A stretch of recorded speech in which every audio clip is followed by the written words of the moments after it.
Hello hello दोस्तों। आज हम क्लास 10th का एक टॉपिक है समांतर श्रेणी जो डिस्कस करने वाले हैं। ये समांतर श्रेणी चैप्टर नंबर 5 है एनसीईआरटी का। ठीक है, क्लास 10th के लिए बहुत ही इम्पॉर्टेंट लेक्चर ये होने वाला है। अगर आप इसको एक ध्यान से देख लेते हैं तो आपको समांतर श्रेणी को शुरू में पहचानने में आपको कोई प्रॉब्लम नहीं होगी। समांतर श्रेणी का मतलब क्या होता है? यहाँ पे समांतर श्रेणी पढ़ेंगे हम लोग नंबर्स का। किसका? नंबर्स का। तो नंबर्स मतलब कि संख्या का, 1 2 3 लिखा रहेगा संख्या का।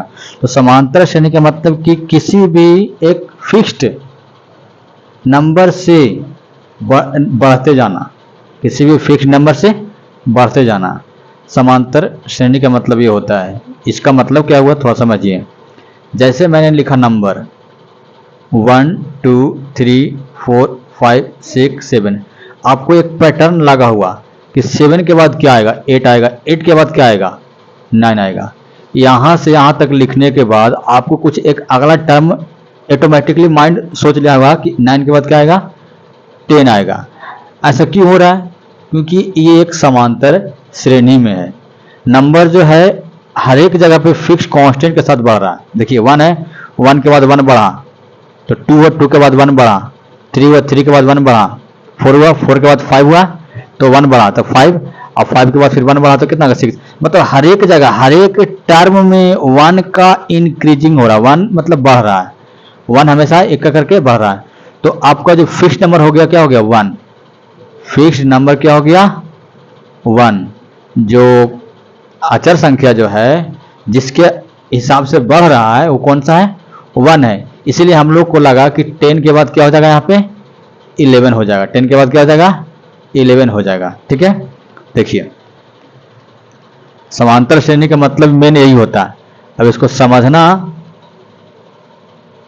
देखिए जैसे और कोई नंबर लिखते हैं हम। ठीक है,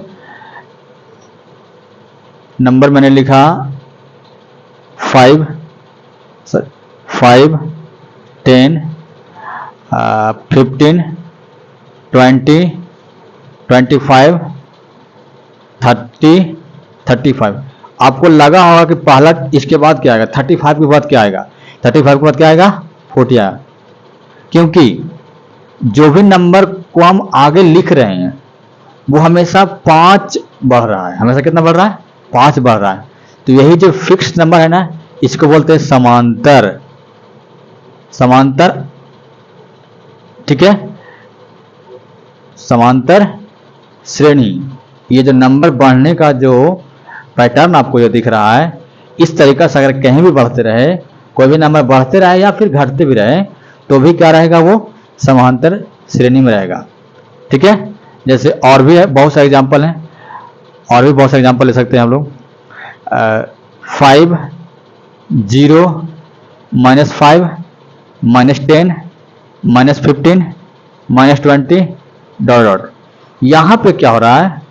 जो नंबर है ना, एक फिक्स्ड नंबर के साथ, मतलब हमेशा 5 घट रहा है। देखिए 5 के बाद 0 कब आएगा? जब माइनस करेंगे तब, 5 -5। ठीक है, उसके बाद 0 के बाद -5 कैसे आएगा? जब -5 करें तो -5 के बाद -10 कैसे आएगा? -5 इसमें ऐड, मतलब इस नंबर में हमेशा एक फिक्स्ड नंबर ऐड करना है ताकि अगला नंबर आ जाए। ठीक है, अगर हमको 15 लाना है तो 15 लाने के लिए 10 में क्या ऐड करेंगे? क्योंकि हमेशा हम -5 ऐड करें, तो -10 में -5 ऐड करें तो कितना आ जाएगा? -15 आ जाएगा। हमको 20 लाना है, तो 20 जब लाना है तो किस में ऐड करना पड़ेगा? 15, उसके पहले वाला में ऐड करना आपको है। कितना ऐड करना है? हर एक जगह पर क्या करेंगे हम लोग? -5 हर एक जगह पर काम करें, तो -15 में भी -5 ऐड कर देंगे तो क्या जाएगा? -20। अगर यहाँ पे लाना है माइनस, क्या आएगा? माइनस में आएगा, प्लस में क्या आएगा? तो -25 के बाद अगला टर्म हमको लाना है, तो -25 में हमको जोड़ना ही है। कितना जोड़ना है? -5 जोड़ना है। कितना जोड़ना है? -5। तो -20 प्लस माइनस माइनस -25, यहाँ पे क्या आएगा? -25 आ जाएगा। यहाँ पे -25 आ जाएगा। तो आपका जो पैटर्न दिख रहा है वहां पे घटते क्रम में दिख रहा है। यानी कहने का मतलब बढ़ते क्रम घटते क्रम, बट यहाँ पे ये हो रहा है कि बढ़ना और घटना फिक्स नंबर के साथ। बढ़ते क्रम घटते क्रम तो अरेंज किए होंगे, लेकिन वहां पे फिक्स कोई नंबर नहीं था।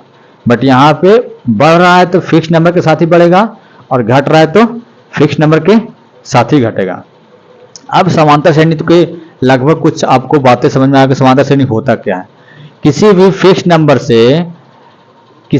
नंबर से संख्याएं बढ़ती है तो वैसे संख्याओं का अरेंजमेंट व्यवस्था क्या कहलाती है, समांतर श्रेणी कहलाती है। क्या कहलाती है, यहां पर लिखते हैं, अगर दी गई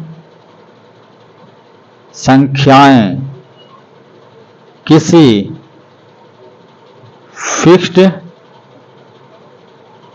संख्या से हमेशा बढ़ या घट रही हो तब वैसी संख्याओं का व्यवस्थित समूह को समांतर श्रेणी कहते हैं। ये आपका सबसे मेन डेफिनेशन है, इसको आप दिमाग में ला सकते हैं। ये किताबी लैंग्वेज नहीं है, अपनी भाषा में दी गई लैंग्वेज है, समझ करके दी लैंग्वेज। अगर इस तरह से अपनी भाषा में अगर किसी भी समांतर श्रेणी को आप लिख लेते हैं और उसका आंसर कर देते हैं तो समझिए कि आपको समांतर श्रेणी समझ में आ गया, वहीं से स्टार्ट हो गया समझने के लिए। ठीक है, नेक्स्ट है, अब समांतर श्रेणी में क्या क्या बात आती है। मैंने लिखा, कुछ संख्याएं लिखा, ठीक है, तो संख्या क्या क्या लिखा, जैसे मैंने एग्जांपल में लिखा अभी 5, 10, 15, 20, 25, इस तरह का संख्याएं लिखा है। ये संख्या क्या कर रही है, किसी फिक्स नंबर से बढ़ रही है, क्योंकि देखिए हर एक जगह 5, यहाँ भी 5 का अंतर, यहाँ भी 5 का अंतर, यहाँ भी 5 का अंतर, तो हर एक जगह पे 5 का अंतर से ये हमेशा बढ़ते जा रहा है, घटते नहीं जा रहा है, 5 का अंतर से बढ़ जा रहा है। पर एक और देख लेते हैं एग्जाम्पल में, 5, 0, -5, -10, -20, ये क्या कर रहा है, -5 के अंतर से बढ़ रहा है, मतलब कि 5 हमेशा घट रहा है, हमेशा -5 जोड़ रहे हैं, वहां पे हमेशा 5 जोड़ रहे हैं। फर्स्ट वाला में क्या कर रहे हैं, यहाँ पे 5 हम ऐड कर रहे हैं, यहाँ पे -5 हम ऐड कर रहे हैं, अंतर सिर्फ साइन का है इसलिए घटते चल गया, ये क्या चल गया, बढ़ते क्रम में हो गया। ठीक है, बट बढ़ रहा है किस संख्या से, एक फिक्स संख्या जो कि है 5, यहाँ पे बढ़ रहा है किस संख्या से, फिक्स संख्या जो कि है -5। ठीक है, अब इस संख्या में सबसे पहले जो लिखते हैं उसको बोलते हैं पहला पद। क्या बोलते हैं, समांतर श्रेणी में सबसे पहला, किसी भी समांतर श्रेणी का जो पहला पद होता है उसको फर्स्ट टर्म इंग्लिश में और हिंदी में पहला पद बोलते हैं।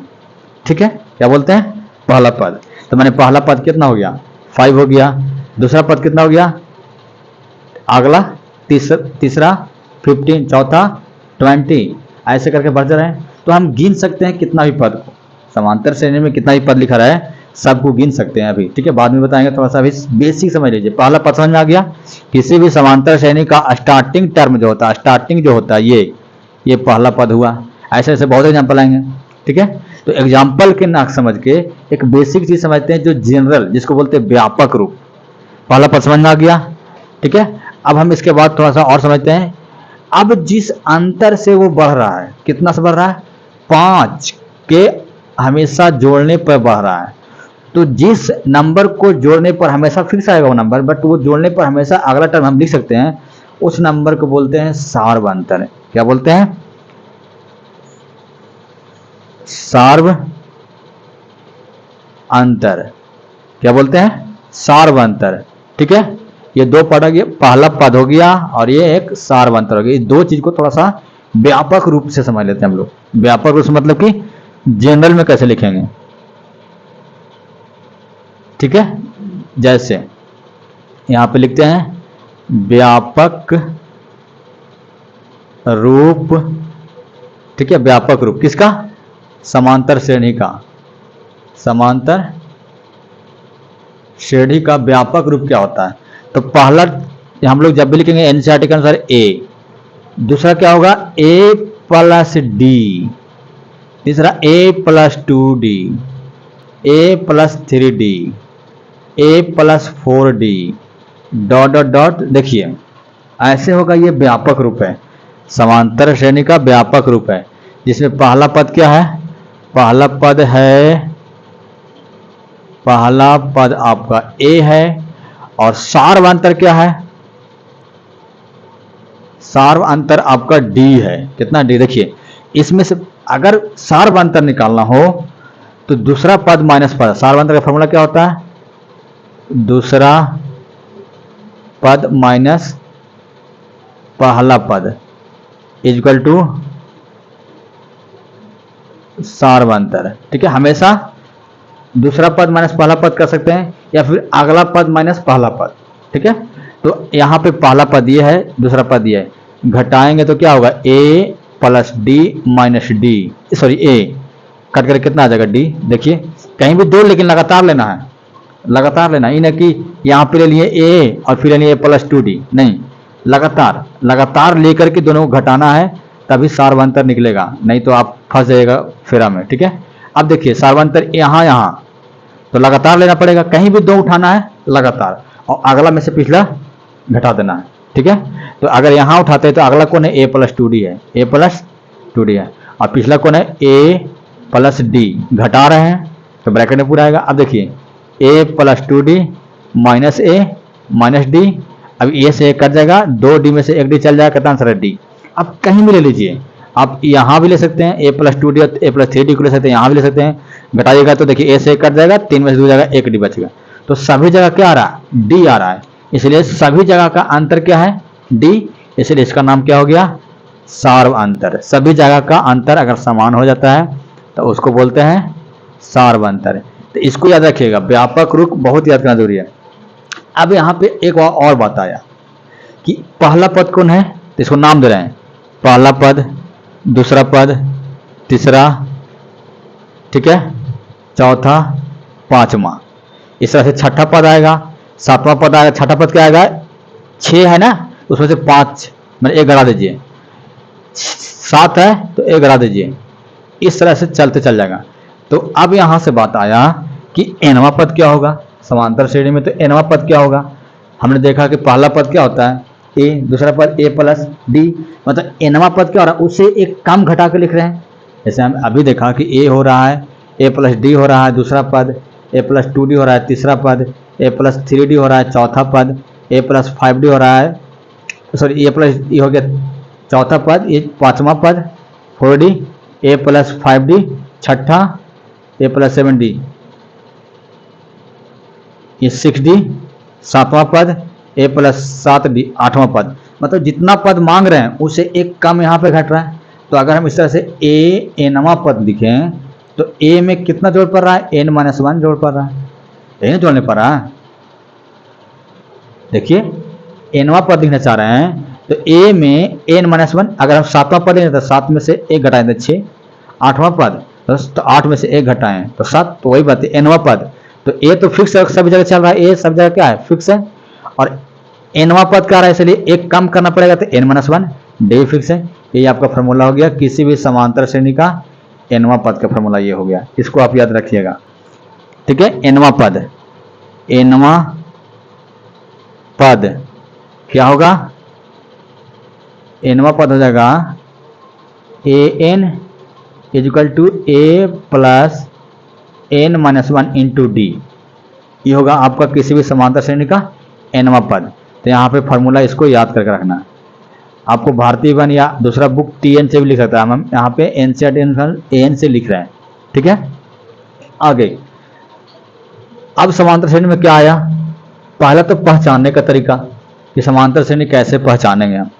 तो अभी बताएं कि सभी अगला माइनस पिछला, मतलब दूसरा टर्म माइनस पहला पद का अगर अंतर अगर हमेशा फिक्स है तो वो जो नंबर का जो अरेंजमेंट है, जो लिखा गया नंबर बहुत सारे हैं, उसको बोल देंगे कि ये समांतर श्रेणी में है। ये बहुत अच्छा क्वेश्चन है, यहाँ से हमेशा क्वेश्चन पूछता है कि निम्नलिखित में से कौन समांतर श्रेणी में है या नहीं है।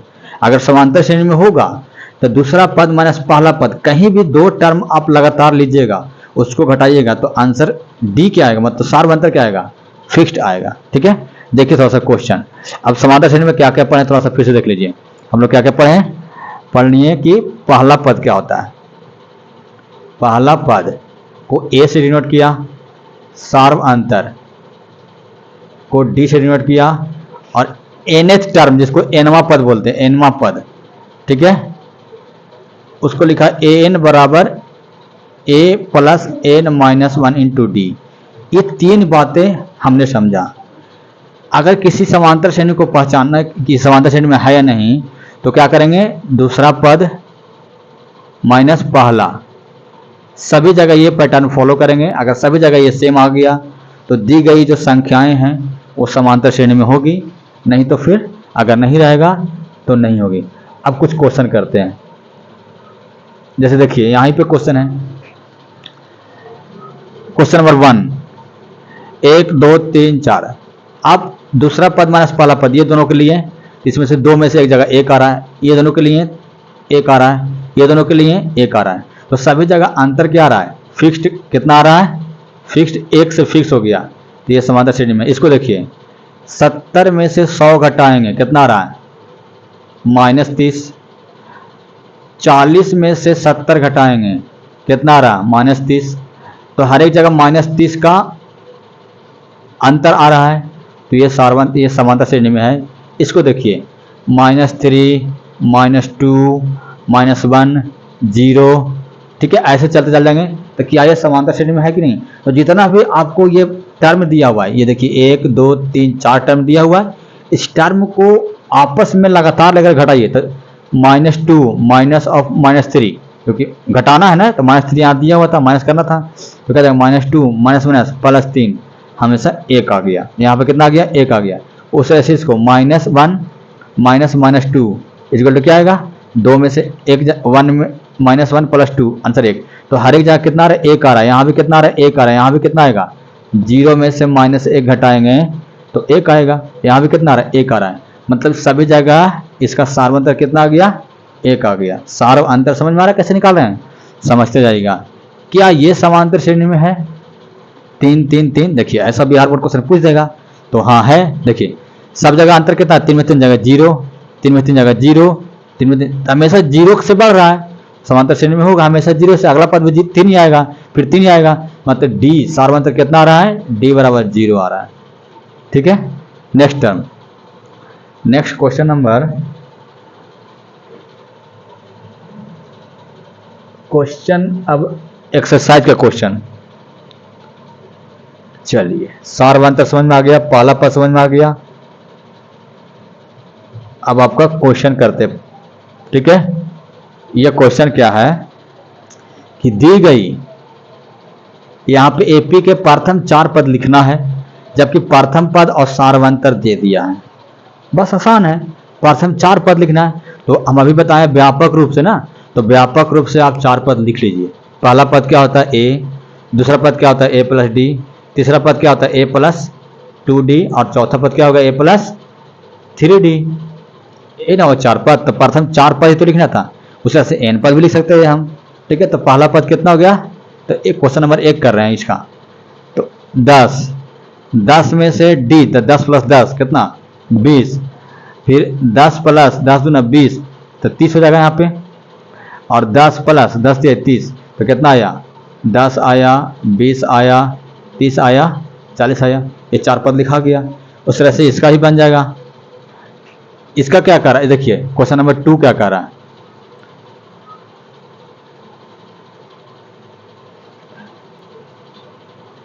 क्वेश्चन नंबर 2 क्या कर रहा है देख लीजिए थोड़ा सा एक बार। यहाँ पे पहला पद कितना है, आपको तो पता है कि सार्वंत, यहाँ पे व्यापक रूप कैसे लिखेंगे, तो व्यापक a + d, a + 2d, a + 3d। जितना व्यापक पद कहेगा ना, जितना 4 पद का रहा है तो 3d तक लिखेंगे, 5 पद का था तो 4d तक लिखते हैं, n-1। इसलिए यहीं से याद रखना कि n = a + n-1 × d। तो अब देखिए -2, अब -2 में 0 ऐड करना है, -2 + 2 × 0, -2 + 3 × 0, तो -2 -2 -2 ये भी आ गया। तो इस तरह से यही पैटर्न को आप फॉलो करके पूरा का पूरा क्वेश्चन बना सकते हैं। नेक्स्ट क्वेश्चन, क्वेश्चन नंबर 3 में क्या है कि आपको प्रथम पद और सार्वंतर लिखना है। तो क्या बताएं, प्रथम पद यहाँ पे कितना होगा, 3 होगा। सार्वंतर क्या होगा, सार्वंतर के लिए हमेशा 2 लगातार टर्म लेंगे और उसको घटाएंगे। तो ये 2 लिया, इसका अगला टर्म कितना है 1, 1 में से 3 जाएगा, तो 1 में से 3 जाएगा तो -2। चलिए यहाँ पे तो -2 आ गया। उसके बाद इसको लेंगे तो -1 और -1 कितना आ जाए -2। चलिए यहाँ पे भी -2 आ गया। तो हर एक 2 के लिए आप इसको लेंगे 2 को, तो -3 -1 बराबर कितना -2। मतलब इसका पहला टर्म कितना हो गया 3, a बराबर 3 और d बराबर -2। दूसरा का भी वही हाल है, समझ सकते हैं आप। a बराबर कितना -5 और d बराबर, तो दूसरा पद माइनस पहला पद, दूसरा पद माइनस पद लगातार लेना है। अगर ले रहे हैं दोनों को तो ये दोनों को लगातार लेंगे। अगर इसको ले रहे हैं तो ये दोनों को, इन्हें 5 और 3 का ले लीजिएगा, नहीं लगातार लेना था। अगर हम इसको ले रहे हैं तो 3 और 7 को ही लेंगे, ठीक है।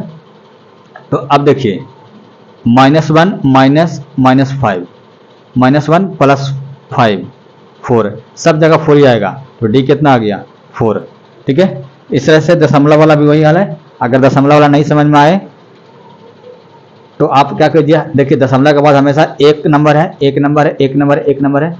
तो आप 10 से गुना भी करके इसको कर सकते हैं, नहीं तो डायरेक्ट यहाँ पे समझ लीजिए। देखिए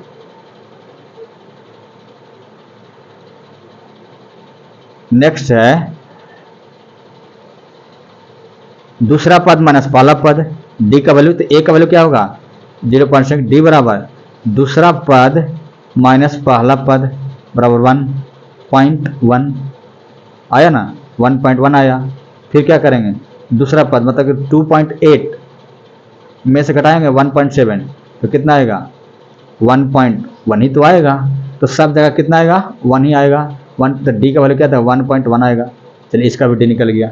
आप इसका देखिए नीचे में सबसे में तो आपको घटा दीजिए।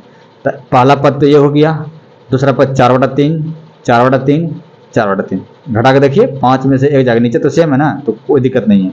नीचे जब सेम रहे सभी जगह तो सिर्फ ऊपर वाला घटा देना है, ठीक है। ये भी बन गया। नेक्स्ट क्वेश्चन है, क्वेश्चन नंबर 4 में क्या बोल रहा है, निम्नलिखित में से कौन कौन एपी है। देखिए यही अच्छा क्वेश्चन है, यहां से एक क्वेश्चन बिहार बोर्ड पूछ ही देता है, कौन एपी है कि नहीं है हम कैसे पहचानेंगे। तो एपी पहचानने के लिए सब जगह का अंतर मतलब सार्वंतर, सभी जगह का अंतर मतलब सार्वंतर हमको सेम आना चाहिए, ठीक है। तो देखिए यहां से यहां घटाएंगे तो 2 आ रहा है, बट यहां से घटाएं तो कितना आ रहा है 4। तो एक जगह 2 आ रहा है, एक जगह 4 आ रहा है, तो एपी में नहीं होगा, एपी में नहीं होगा। इसको देखिए घटा रहा है तो 5/2 में से 2 घटेगा तो कितना आएगा 1/4 आएगा। बट यहाँ पे घटाइए तो 3 माइनस 5/2 1/, यहाँ पे कितना आ रहा है 1/2 आ रहा है, यहाँ भी 1/2 आ रहा है। अब 7/2 - 3 1/2 आ रहा है, मतलब सभी जगह 1/2 आ रहा है, तो समांतर श्रेणी में होगा। इसको देख लीजिएगा -3, तो आप करेंगे तो 1.20 और माइनस में आ जाएगा -3.12 प्लस 1.202 2 आ रहा है। यहाँ देखिए 2 ही आएगा, यहाँ भी कितना आएगा 2 आएगा। तो सभी जगह अंतर 2 आ रहा है। तो इस सभी जगह देखना है, जितना टर्म लिखा हुआ है सभी जगह। यहाँ पे कितना 4, यहाँ पे कितना 4, यहाँ पे कितना 4, सभी जगह आ रहा है, ठीक है। आप इसको देख सकते हैं 0 0, इसका भी आएगा। बट क्या ये होगा, ये यस 2 में से ए जाएगा, एक ए हर एक जगह ए आ रहा है, हर एक जगह कितना ए आ रहा है, मतलब कि ये समांतर श्रेणी में होगा। अगर समांतर श्रेणी चेक करना है तो सबसे सिंपल उपाय है सार्वंतर चेक कर लो। सभी जगह सार्वंतर चेक हो गया तो समझो कि वो समांतर श्रेणी में है। अगर नहीं आ रहा है सेम तो समांतर श्रेणी में नहीं होगा। जैसे देखो इसको √8 में से √2 जाएगा, √18 में से √8 जाएगा, नहीं सेम आएगा बाबू, इसलिए खत्म। देख लीजिए √8 - √2, √8 का वैल्यू क्या लगता था 2√2 - √2, देख लेते हैं कितना आएगा √2 आएगा। बट √18 में से √8 जा रहा है तो कितना 18 का रूट हटाइए तो 3 × 9 √2 - 2√2 कितना आ रहा है √2, मतलब ये सार्वंतर सही जगह सेम आया, देखें सार्वंतर कैसे सेम आ रहा है, सभी जगह सेम आ रहा है, ठीक है। तो ये समांतर श्रेणी में है, समांतर श्रेणी में है। ये देखिए 3 का स्क्वायर माइनस 1 का स्क्वायर, तो 3 प्लस 1 4 इंटू 2 8 आ रहा है। यहाँ पे 5 का स्क्वायर माइनस 3 का स्क्वायर, तो इसको थोड़ा सा इरेज करके फ्रेश करके लिखते हैं, इसको देख लीजिएगा। एकदम कम समय में अच्छे से समझना है तो ट्रिक को फॉलो कीजिए, जैसे जैसे बता रहे हैं वैसे वैसे ट्रिक को फॉलो कीजिए, बहुत आसानी से समझ में आ जाएगा। अब इसको माइंड में एकदम शिफ्ट कर लीजिए, यही होता है, इसके अलावा कुछ नहीं होता समांतर श्रेणी में। अगर इतना समझ में आ गया तो सब समझ में आएगा, आगे जाके और आसान हो जाएगा। देखिए इसको 3 का स्क्वायर माइनस 1 का स्क्वायर, फिर कितना आएगा 5 का स्क्वायर माइनस 3 का स्क्वायर, फिर कितना आएगा 7 का स्क्वायर माइनस 5 का स्क्वायर। ये तो कर तो रहे हैं बट वैल्यू जगह सेम है कि नहीं देख लेते हैं। 9 में से 1 जाएगा 8, 25 में से 9 जाएगा 16, ठीक है। तो यहीं पे सेम नहीं हुआ, तो ये समांतर श्रेणी में नहीं होगा। एक जगह भी फेल कर गया आपको समांतर श्रेणी में नहीं कर देना, ठीक है। तो ये था यहाँ तक क्वेश्चन कि आप किसी भी दिए गए नंबर्स का जो व्यवस्थित है मतलब अरेंजमेंट है, उसको आप कैसे पहचानेंगे कि समांतर श्रेणी में है कि नहीं है, उसका पहला पद क्या होगा, सार्वंतर क्या होगा।